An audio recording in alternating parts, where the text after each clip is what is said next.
It's Blue Monday here with myself and Rodger as we look over all versions and all issues at Everton following the fact that we don't have a game until the coming few days and we go back to action against Wolves away and go back into a fantastic run of form that we've been on since David Moyes came back. But like I said, we've got an agenda here that me and Rodger sort of put together before we started recording this morning. And the first at the top of the agenda is Kevin Thelwell, who we haven't particularly spoken to as much recently, given the end of the transfer window in January, but he is going to leave. His job is going to be terminated at the end of this season. The reaction, I think, was overly positive, Rodger, with the fans that I've spoken to, but there are certainly more than I expected who think he's done a really good job, who think that given the circumstances, he's come in and sort of steadied the ship a little bit. Others, and we'll go through some of the players in which he's gone after and eventually signed and been absolutely dreadful. Mope, no, we'll get into that soon.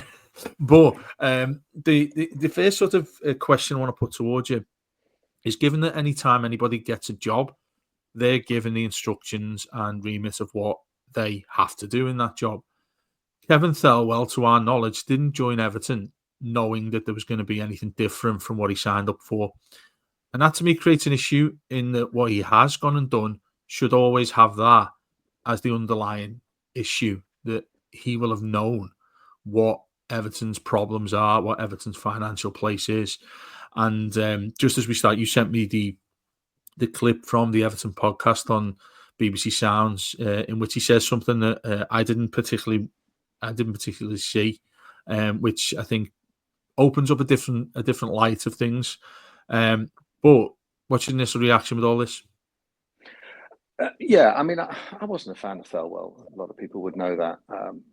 But let's look at the positives. The positives were that he did get rid of some players for decent money. I think he was operating in a difficult environment, but as you say, he knew that when he came into it. That clip that I sent you is very, very surprising and shocked me when I heard it on the Everton Nothing Will Be the Same podcast, that excellent thing that Julia did. And he basically says there, talking to Mark Chapman, that he doesn't really understand PSR, which is pretty shocking for a director of football. Hey ho. I think he struggled like his predecessors in terms of Steve Walsh and Marcel Brands, in that they never really got to grips with the role. Now, was that because they weren't bold enough to stand up to an interfering owner in Mashiri and a dysfunctional executive team? Or was that because they were just happy to take the money and crack on? So at best, under them all, the academy has flatlined, and it certainly hasn't improved under Thelwell.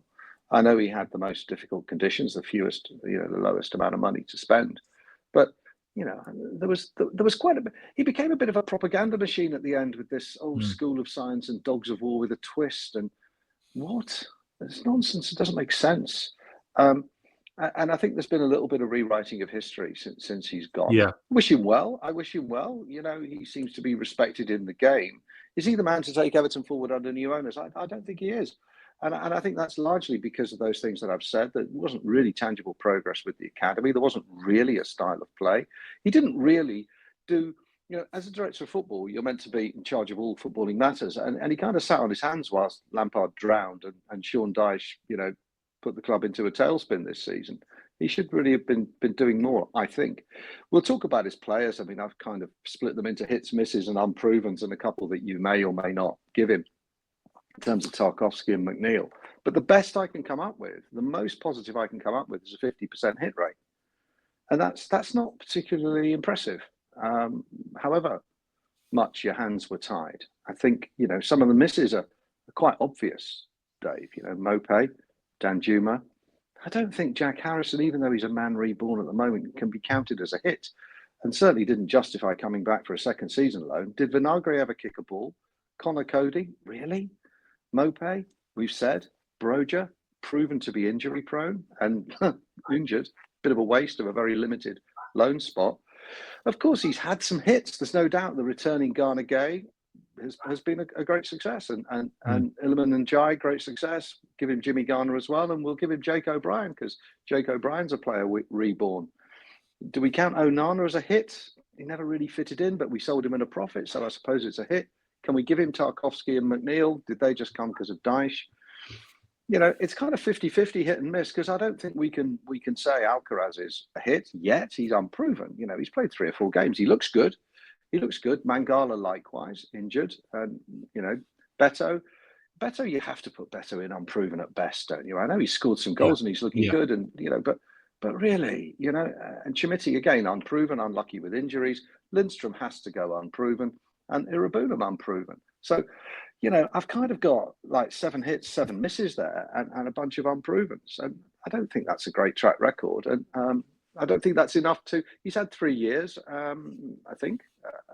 And if I'm pleased TFG have decided not to renew his contract. Goes with our best wishes, and I know he had limitations around him, but I don't think he did enough.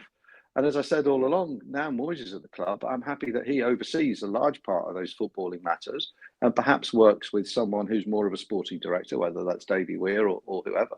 But Moyes is going to have a much bigger hand in signings, and that gives me great comfort. So yeah, I think we're a generous fan base, aren't we? Really, we can say we're reactionary, and we're very quick to criticise. But there have been some. I was like you. I've been surprised by the favourable comments, and a number of people whose views I particularly respect as Evertonians seem to think that poor old Kevin. I don't really have much sympathy. Sorry, maybe I'm just a hard-nosed bugger, but there you have it. No, I think people listening to this might well have a bit of a cob on, because me and you would agree on what our thoughts are towards Kevin Thelwell. But I thought that was extremely fair, what you said there, in a sort of 50-50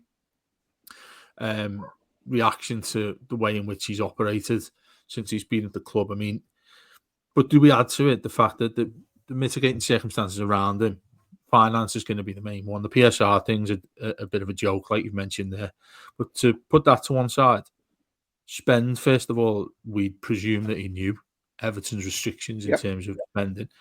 Therefore, that would lead you to the list of players that you've mentioned, that needs to be much higher. The positive signings, the effect that we've had, the way they've made a positive impact to the club, that needed to be higher than just 50%. Given what's in and around them, and look, this is a very grey area if you consider a scouting unit, if you consider the academy, which I think is a major red flag in terms of your positivity towards it. And you mentioned TFG, who we'll get onto there in a second or so, but given what went before him, and then when he's come in, there's that background that he's come into the club with. Given what he's done in his previous jobs, when he's talking about PSR, I mean that is, just to mention it again, that is a staggering issue that he's come out and admitted, and he's come out and admitted that while he's still got his job, presumably before he's known that he's going to be ending his tenure at the club. Mm-hmm. To me, that is incredibly naive, to say that. And also, is it? I mean, generally, is it silly for him to come out with that when he knows the issues that Everton fans are wanting from him in transfer windows? Now, some of the players you mentioned there, I think where we get wrapped in a bubble here is that since David Moyes has come back, it's been really easy front and centre in your mind that he's done a better job than he did, because you let me mention Beto, who looked dreadful until Moyes come in. The amount of money we were spending on him, he didn't look like he looked like he was going to go, didn't he, at some point in January? Yeah, he did. Lo and behold, he's done a complete U-turn and looks like a real asset for us up front. That's by luck, I presume, more than any other aspect. I presume Kevin Thelwell's gone into work and just gone, I told you so, boys. I went and got this player and I knew he was going to come good. I don't really think that's the way in which he intended that to be. So when we reach where we are now with him leaving, what you mentioned there, to bring it on a little bit, was David Moyes. Now, the role of director of football has been something that is, it's been criticised by us, just to put it in a polite way, in the years since Mashiri came in, coupled with Brands, coupled with Walsh, etc. Now is it Everton have to simply change that role? They have to change how that role operates. They have to change it. You sort of insinuated it with David Moyes, basically running this, regardless of what you call that position as a director of football. David Moyes needs to be either hand in hand with whoever comes in a director of football, or it's all on him in terms of the recruitment. I think, given the past that he's had, I would prefer the latter. The director of football model isn't something, as we've seen, as we've proven, as we've just discussed in the first 10 minutes, that it has a positive impact on the club. So therefore, I would like to think that David Moyes is saying to the new owners that he'd prefer to be front and centre of this, with it around him a network, much the same way it was when he had his first stint at the club. Yeah, I think it's funny, this director of football. It's been almost a double-edged sword in that we've made so much of it, right? Yeah, there was a great fanfare. Here comes Steve Walsh, and then there was a great fanfare with Marcel Brands, and then also Kevin Thelwell, and we seem to put the director of football in the public eye, and more than other clubs do, and yet they're not empowered, right? And yet they weren't truly empowered, because I mean, it's as plain as the nose on your face that Sean Dyche didn't like or rate Beto, right? So how, the director of football and the manager have to work together, and who has the power doesn't really matter, but there has to be, if you're going to buy players, you're going to bring them in, whether it's on loan or whatever, and you're going to bring them out of the academy, the manager's got to be prepared to give them a go. So I don't really mind whether, Moyes is pulling the strings, or some sporting director, or Doff is pulling the strings, so long as they are on the same page and trust each other and respect each other. And we haven't had that, because we've had this ridiculous churn of absolutely bipolar managers that there is no journey on earth, which I've said before, that can encompass Benitez, Ancelotti, Lampard, Allardyce, Dyche. It's absolute crackers. These completely different managers that came in are very difficult for a director of football to, build a team for a completely different manager.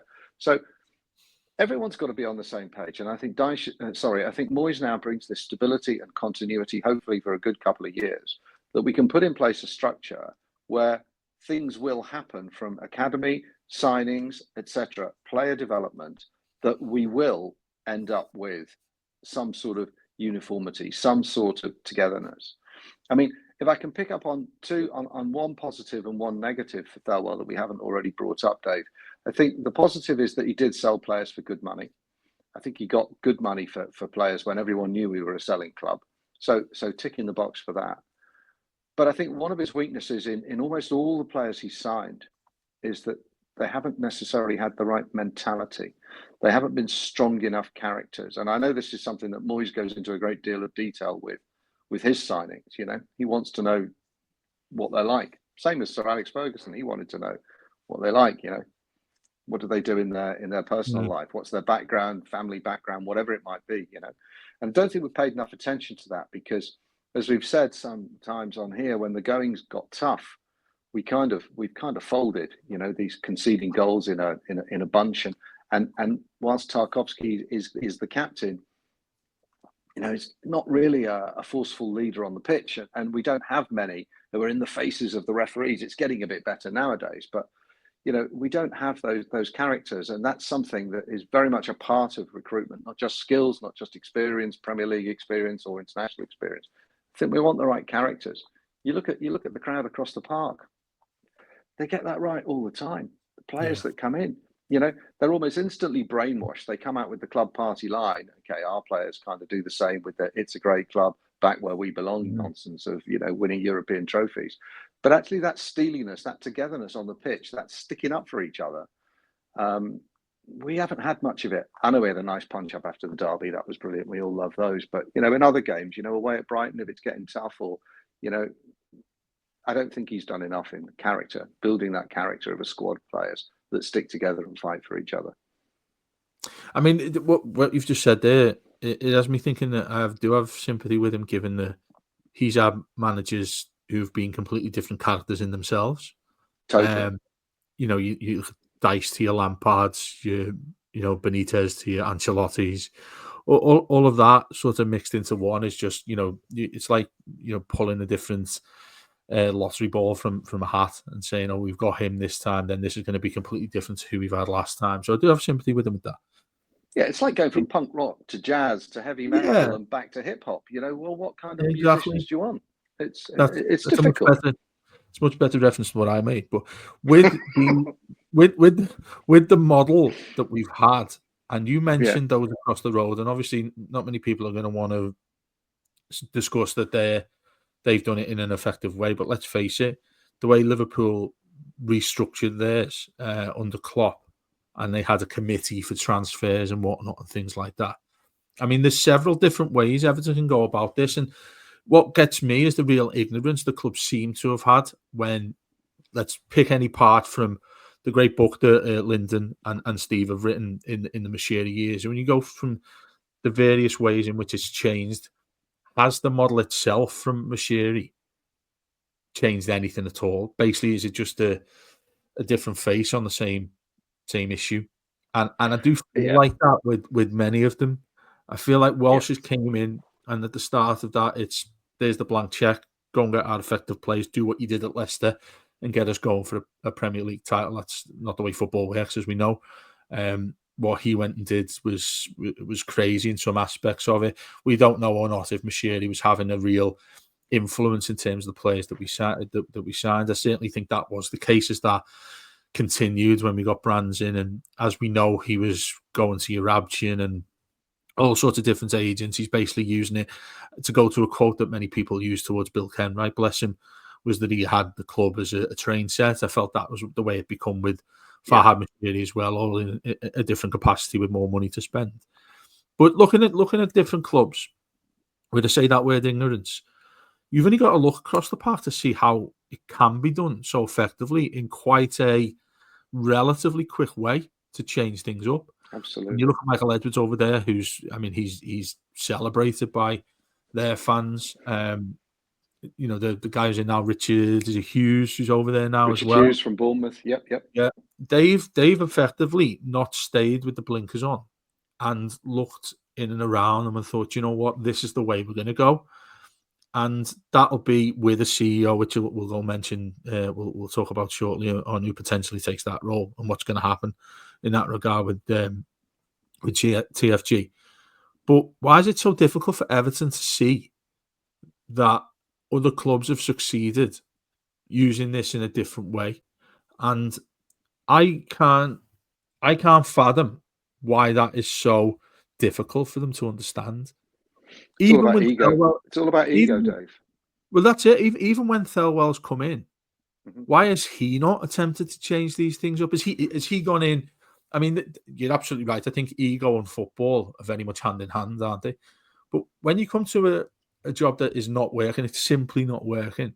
And again, the sympathy with managers that he's had to work with, all wanting different aspects of players that we've brought in, money spent, how the scouting network and academy work. It doesn't appear to me that he's done his homework outside of his job. When he comes home from his 9 till 5, he's had a look around and thought, "Do you know what? I like what Brighton seem to be doing down there. Look at the players they're able to get and then sell on for a huge amount of Sure. revenue that we're able to spend." And that's the real frustration I have at him. Simply that's digging a little bit deeper from the players we've actually brought in. Yeah, I think the issue at Everton clearly has been Mashiri for whatever 8 years that we had him. Kenwright was a bit of an issue before that, but you know, in the heyday of the Kenwright years, he let David Moyes get on with it, didn't he? Mm. And what happens across the park is that they let the professionals get on with it, get on with the scouting, get on with the signing, get on with the management, get on with running the business. TFG don't, not TFG, FSG don't interfere. And I think if that's the one thing we can hope for, TFG, that they will leave professionals to do their job. And we hired some professionals. They did a poor job. The managers did poorly. And I think on balance, it's an average job that Thelwell did and not enough to renew a God, contract. yeah, just Yeah, to sorry to interrupt, just to lay out that the sort of balance there. when they've brought those professionals in who haven't done an effective job, is that completely down to them? If they haven't had cut ties away from those who've brought them in, that's my take on it anyway. That if they were able to come out and say how things were at Everton when they were there, say Bransford or say Wallace did, which I'm pretty sure they're not allowed to do. No, exactly. I would suggest, or I would think that they would be saying, well, I was hamstrung by this, I was hamstrung by that. It wasn't just me that had this really negative impact on the club, which ultimately, looked like it was going to send them into the Championship. Yeah, we don't know, do we, what went on? But it's quite clearly Mashiri interfered. We don't know to what extent Usmanov interfered. We don't know to what extent strange things were going on in terms of Jarabjan and these different agents, super agents, and how they were motivated and what was actually happening. I just want to bury all that stuff in a hole in the ground and start again, because it was a nightmare. It was just, we were not run professionally, but we've just done that. We've just done that first of two pods with Gav on the Moors years, and we weren't run very professionally then either for a large period of time. We were poor and we were insular and we weren't as progressive as we might have been, and we stuck to jobs for the boys, and we didn't bring people in who were going to challenge the club. Right, that's the issue. Right, bring people in who are going to challenge, who are going to transform, who are disruptors. We haven't done that, and I don't think Thelwell was a disruptor, and I don't think Brands was a disruptor. Certainly, Dyche was. I mean, there was a negative disruptor, and Benitez negative, but people who are going to challenge and not just say, oh, we're Everton, let's get us back where we belong, competing on the European stage. Well, when the fuck did we last do that? Wake up and smell the coffee, will you? So we need to, hopefully, TFG, they've invested a lot of money. They've got a brand new stadium. They've got some new ideas. They're sweeping clean at executive level. They've been fortunate enough to find a good manager who's got a good, hopefully, 2-3 years in him, who can stabilize us from a footballing perspective whilst they build a business and a strategy and a whole footballing operation behind him, because this might be our very last chance to embrace modern football. I think that's spot on. Particularly stadium. You have to look at the stadium. Really, Sure. I think it's I was watching Leeds the other day, and looking at it, thinking these and Villa Park, and you're looking at these grounds, these traditional grounds, are sort of they're creaking falling away. Yeah, exactly. And clubs are looking for various alternatives. They'll go on and have brand new places like Everton do, and that's really sad when you look at football. Coupled with the fact that director of footballers are these sort of modern day influence that come to a football club rather than the manager, the boss, whatever they used to be, whatever you want to call them. They're called coaches rather than managers these days. I don't think that's. I think that's not a coincidence in terms of how the game goes these days in that sort of aspect. Now with TFG, now the expectations is obviously going to be extremely high. Well, the bar has been lifted. Let's put it that way, given what they've taken over. Couldn't have been much lower though. The bar at the moment is survive in the Premier League. When there are three appalling teams there year after year. So get 35 points has been our bar for the last 3 years. It can't be much lower. Exactly, but given what we've seen from them so far, Thelwell included, Moyes coming in, sacking Dyche, that's been optimistic. In my perspective, you say that with caution. Of course, you do. Given Everton seem to have done these false dawns so many times that it's kicked on and done all of our heads in for quite some time. When they've come in now, though, clearly I thought when they came in that they'd be ruffling feathers immediately, given the reputation at Roma, given the American-based model of sport does involve that these guys are going to lead everything and they will decide everything on their own. Look at FSG over the road, who are still, they're heavily criticised by the Liverpool fan base for, basically transfer windows and who they haven't gone for, who they haven't decided to provide the funds for to get an effective player. TFG come in and they've got plenty of knowledge behind this. That puts an immediate pressure on if you've got an experience of handling a club. Now, what we've seen so far, I would say, is positive in what they've gone and done. Like I mentioned there with Thelwell, thanks Kev, but we'll go in a different direction. Dice the same. Now they're known as quite ruthless organisation with managers. Look what they've done at Roma this season. Do you think this is a different perspective that they've come in looking at Everton and thinking, well, we will take a step back at the start of all this? Or would you suggest that, well, it's relatively quickly that they've come in and sacked the manager? It's relatively quickly they've come in and decided to tell the director of football to leave. Does that fill you with confidence that they've come in and done that? To me, I think the obvious answer to that is yes, given the situations and the issues that both Sean Dyche and Kevin Thelwell have left us with.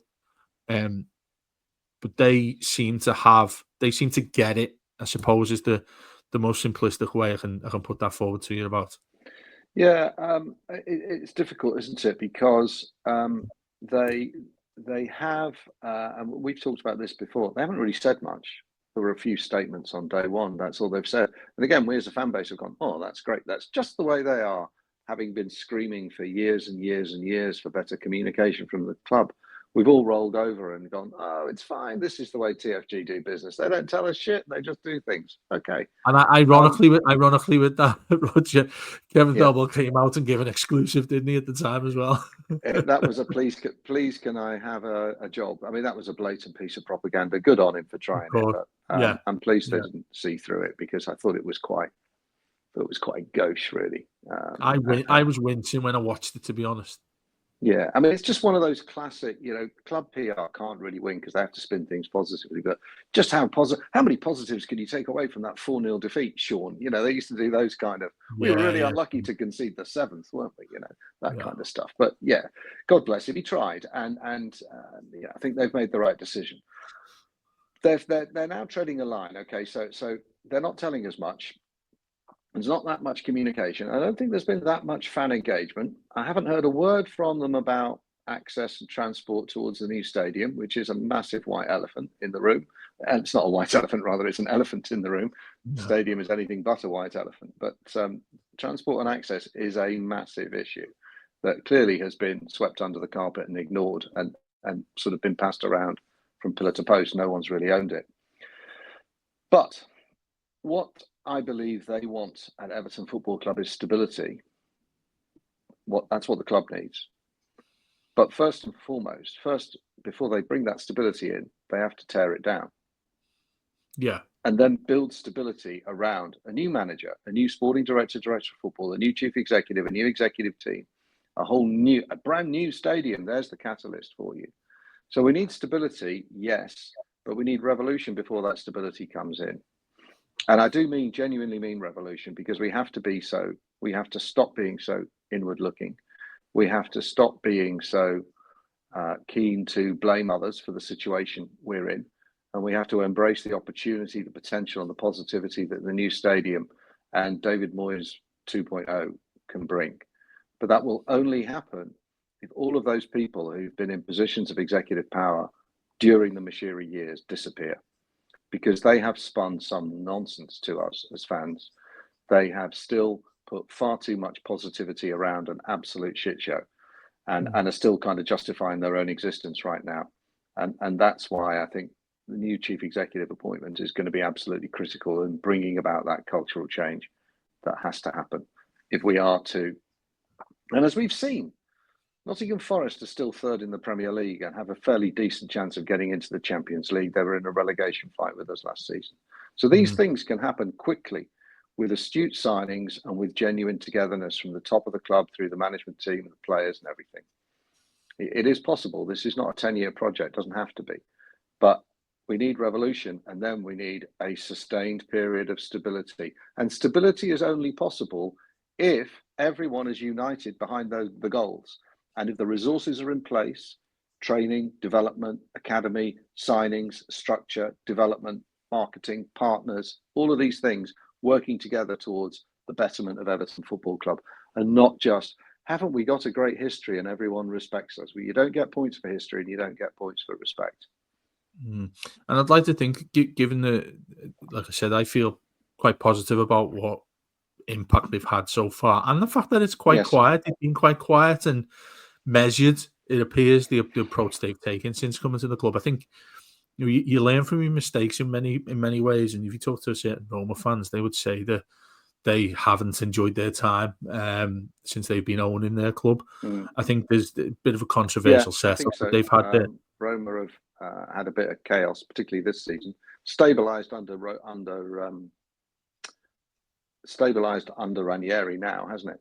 Yeah, that's it. But the thing that gets me, I think there's an ironic issue here when it comes to the fact that owners who go to clubs and start hiring and firing are very much criticised for, well, how's the club ever going to find some stability? What they've done at Roma will be criticised by many fans when they decide to sack a legend. I think they went through, was it 3 or 4 managers inside one season?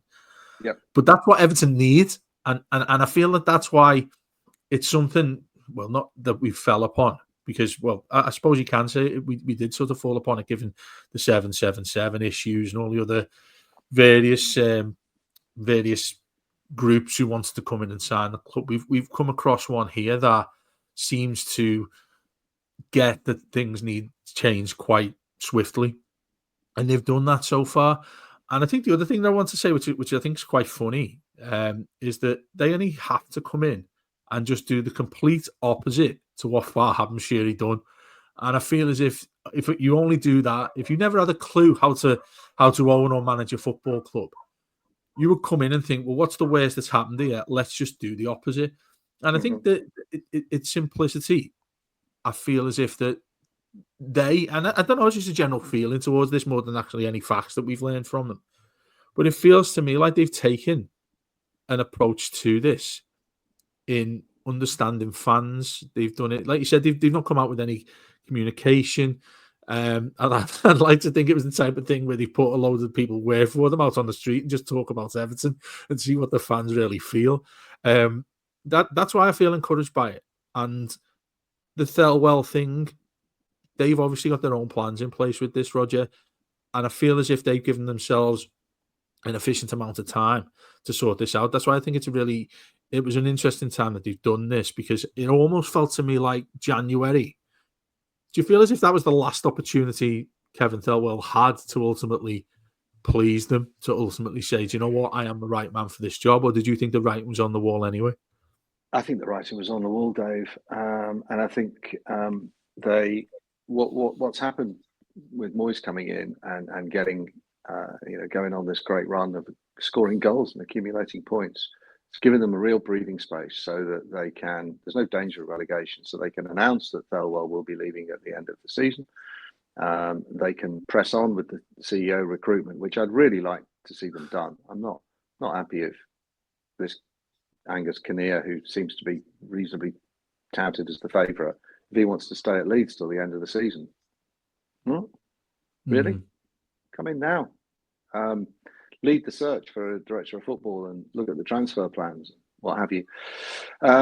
So yeah, I think that's bought them the time to announce Thelwell and start to progress. And I think I don't think there was much he could have done.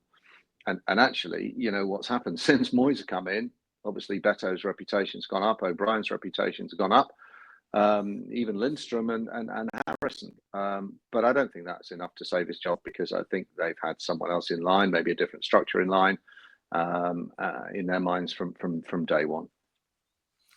Moyes himself, let's take it from his angle on all this. If he's come in and he's gone to the boardroom and he's had a good discussion with them, which he would have, he presumed that he would be, and I'm making a lot of assumptions in this podcast, obviously, but I think that's the only thing we can do at this stage.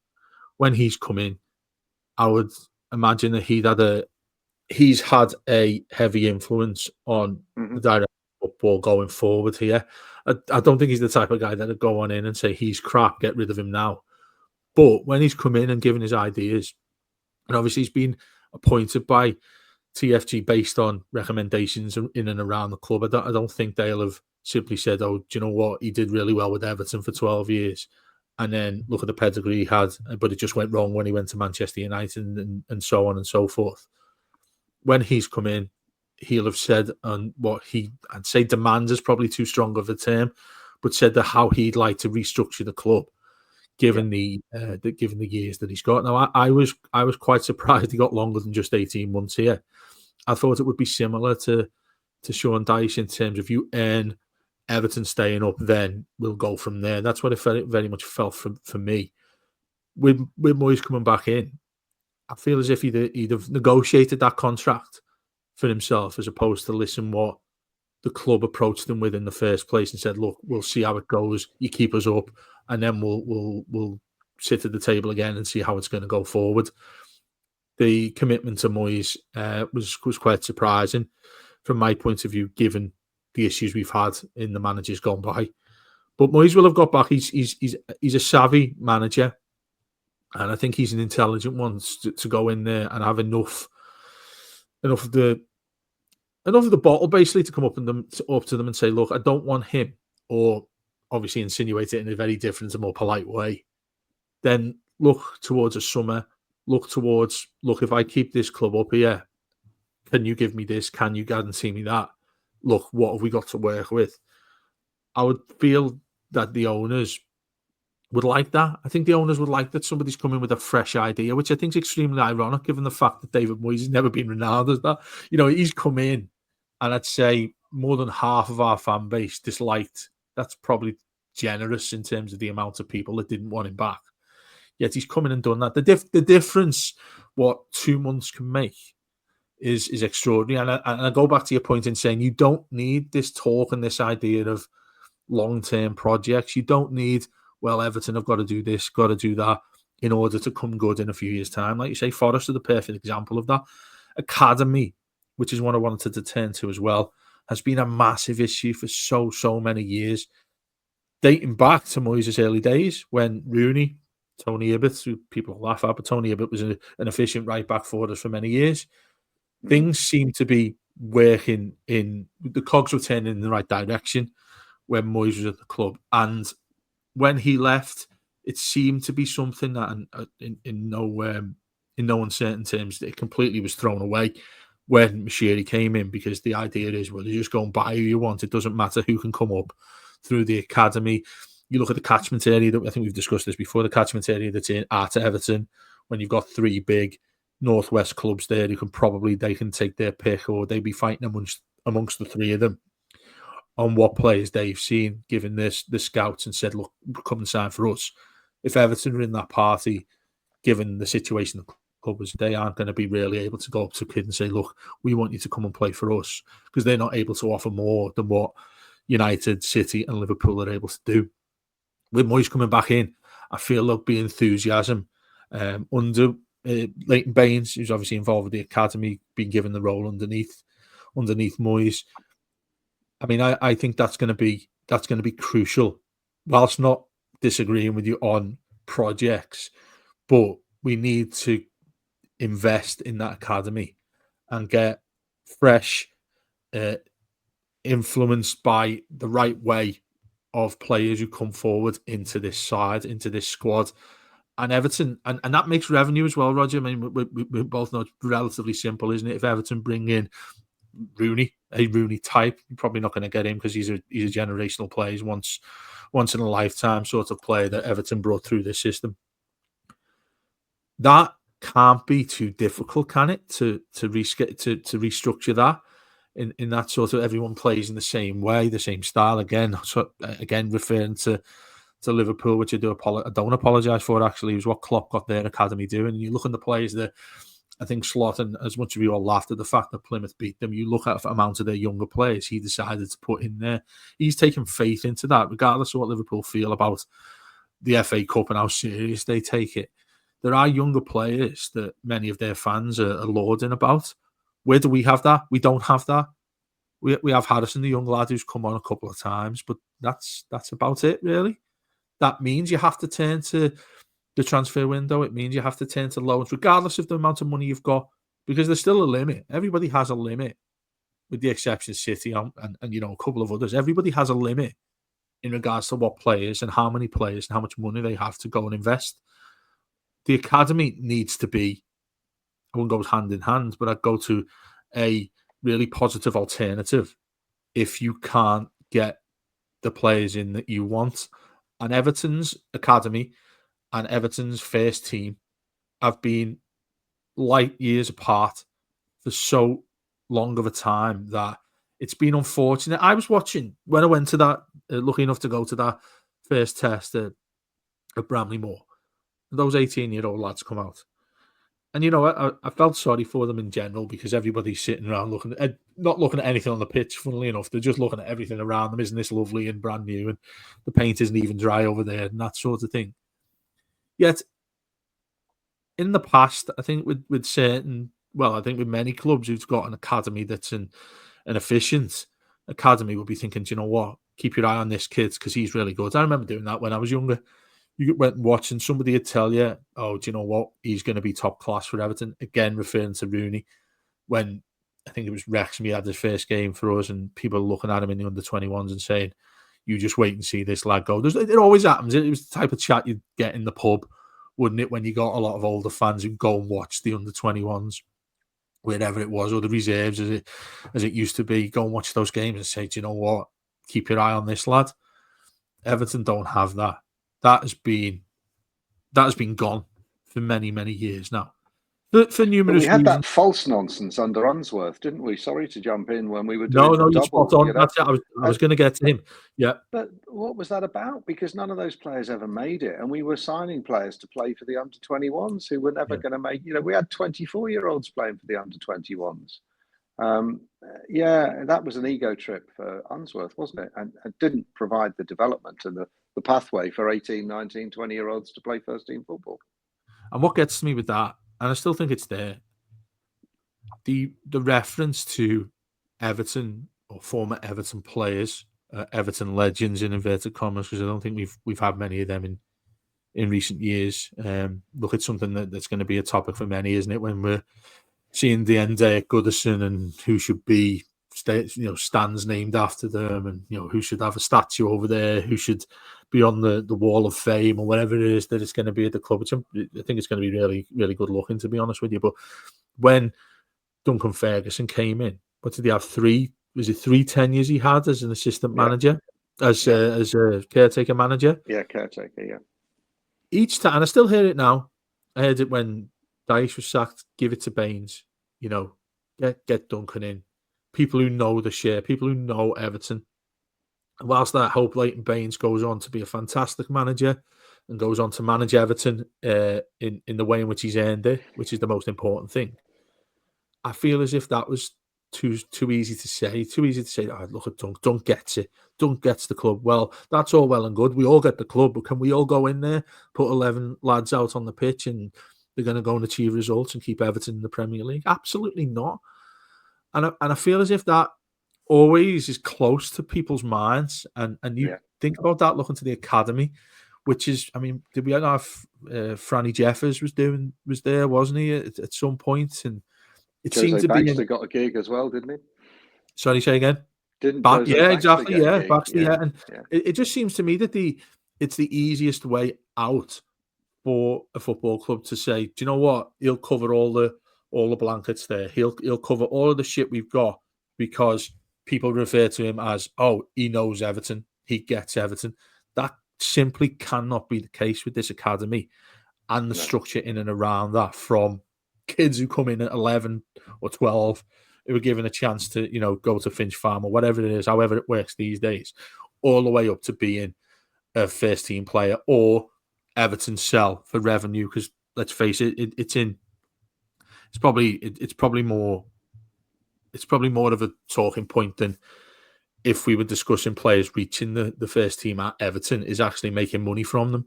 And that's what clubs have to do, given PSR, which again makes it more astonishing that Kevin Thelwell didn't know much about it and was just saying we had really good accountants. Well, he should know much about it if he knew the fact that you bring decent academy players through, then you've got an asset that you want them to play for you, but if you have to, it's a way out of being able to spend money by selling them and making revenue at the football club. So with that academy, it needs to start as the foundations of what is going to happen with the first team, and I think we've got the best manager for that prospect going forward. We've got the best manager who wants to say, listen, whoever it is down there, this is the way in which this first team is playing.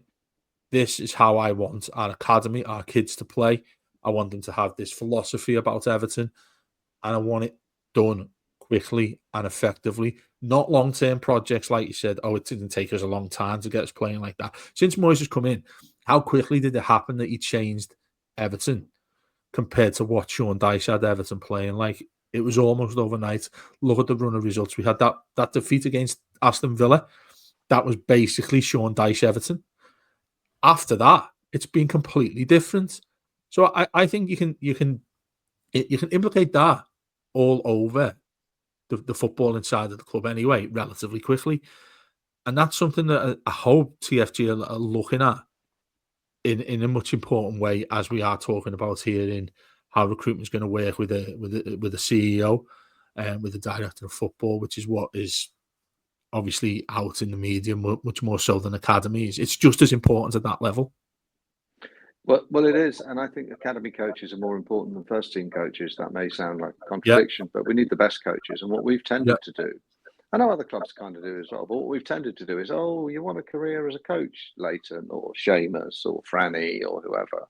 Go and play with the under 12s. Sorry, Do you you get know that, what I Rodger? mean. Sorry to Go, interrupt. Do you get yeah, that impression that when players retire, see for instance Seamus, we'd all love it if he stays mm, at Everton and goes to that and works his way up. Everybody loves that. Everybody looks a hero that they've had on the playing capacity to go on and do the same thing for the club. But I've always felt the aspect at Everton that if you want a contract for that, it's there, regardless of anything else, I regardless think if you've so. done. Yeah, And that's how it feels to me. That's felt yeah. really frustrating. Yeah, it's a safety net. It's a safety net for players who fancy dipping their toe into coaching rather than punditry. Or now they're all retiring as multimillionaires, so do they really need it? They don't Mm, need the money. So I think it doesn't offer a pathway, which we talk about, for coaches, yeah, for coaches to come through and cut their teeth. You know, these young coaches. It's no surprise that the young coaches are coming from overseas. You know, there's really only is Kieran McKenna is probably the youngest British coach, you know. So the youngsters coming in, Glasner coming over from Germany, and Yaman at Brighton, and the Iraola at Bournemouth. They're coming in from overseas because overseas they're given these promising, talented coaches are given an opportunity. Everton, we block people's progress by jobs for the boys. Coaching the academy kids is absolutely vital. It's more important than coaching those talented players who've already made it to the top of the football pyramid and have reached a Premier League first team squad. The other thing we need to do with our academy, of course, is to broaden our reach and broaden our scouting networks across not just the UK, obviously, but North America, South America, Africa, Asia. You know, we've got to find these players because that's what Brighton have done particularly well. You know, South Americans that they've brought in that no one's heard of, and they've then sold for Caicedo for 100 million. yeah. That You look at Matoma that they've got sitting there as well now. It looks like an Matoma, absolute, yeah, doesn't it? absolutely, and we have to. Of course, we are competing in a very small and very tough pool in the northwest of England with Man United, Man City, and the Red Shine. Crikey, that's difficult. So we have to find a new way. We have to find a new way of developing talent, coaching talent, bringing it in, and making sure that there is a pathway for them into the first team, and that there is some consistency. Because at the moment, it's been a series of vanity projects for people, which have not been joined up. Dyche won't do what the Doff wants to do. The Doff doesn't want to ruffle the feathers because he's getting reasonably well paid, and a couple of former legends are cutting their teeth with the under 16s. I mean, it's not. It's just it's haphazard and it's not structured, and it's not going to, bizarrely, wouldn't you know, not going to produce very good outcomes. And that's why, we've had very little opportunity and very little coming out of the academy that can get first team football. We're selling players, Stanley Mills, Oxford, loan, Harrison Armstrong, Derby, loan. Those that we've let go. Ellis Sims done all right, hasn't he? Nathan Broadhead, Ipswich, whatever. But really, where is the next Leon Osman? Where is the next Wayne Rooney? Where is the next even Tony Hibbert, who's going to come in and play 200 games for us, and actually show everyone at the academy that you can make it. It's not just making one appearance; it's coming in and playing for 4 or 5 years. That's what the academy needs to do. Or, as you rightly say, you flog them, you Rhian Brewsters, because they scored a couple of goals in an FA Cup tie live on telly, and you managed to convince Sheffield United to pay 20 odd million. Yeah, that's what Liverpool do. I hate it. They're Said the brilliant third at time. it. Yeah, remember Jordan Ibe? What happened with him? Yeah. They sold him. Solanke, I know he's come good recently, but they managed to get a shitload of money for him. It's doable. It is doable, and there's several different ways Everton can go about this. But just to finish, general chat we've had here, I think we've covered all the sort of facets of what Everton need to go and sort out and arrange. What we've seen happen so far with the owners come in, who've again we've referred to as they've been relatively quiet about all this and how they're going to operate going forward. Small changes, or well, Thelwell's not a small change, but given what we've seen from them so far, do you feel optimistic? Yeah, I do. I do feel optimistic. I feel mostly optimistic because of David Moyes, and I do feel optimistic because they haven't decided to stick with the status quo in terms of Thelwell. That's a big move. As I say, wish him well, but I don't think he's the right man to take us forward. The new CEO is a key appointment to bring energy and a cultural change throughout the rest of the business, and to head up the search for a new director of whatever sort we need. And I hope we can get that in sooner rather than later. And I hope that they will they will hire good professionals and leave those professionals to do a good job. Because if you do, you get, it's all about recruitment, players, coaches, executives, managers, chief executives. It's all about recruitment. What you don't need is a meddling, interfering owner rather. And hopefully they will sit back. They will engage with the fans at the right time, and fans will feel a part of it, and they'll sort out, they'll bang a few heads together with the council and Merseyrail and the Metro Mayor and whoever needs to make sure that, it's not just build the stadium and they will come, but actually you are able to get to the stadium without falling in a pothole on Regent Road or parking your car in Widnes, And obviously that's going to be an ongoing circumstance that no doubt we'll be talking about almost on a weekly basis across the summer, particularly with the test event as well, the one that comes up at the 23rd of March as well. We'll have a good chat about that as well. But that's it for this Blue Monday, which has been interesting and a really in-depth conversation about everything that's going on off the pitch. The Blues are back on it though this weekend, and a ridiculous 8:00 kickoff away at Wolves. I mean, it just seems to get more and more of a farce, given how Everton away fans, well, any away fans in the Premier League are treated. But they continue to find more and more ways to burden fans about their travel and costs and whatnot. But then, nonetheless, the Blues are back in action against Wolves, the side that are well below us. This would have been known as a 6-pointer several weeks ago, but I think we're pretty confident that it's not, because we're still safe we're all safe in the Premier League.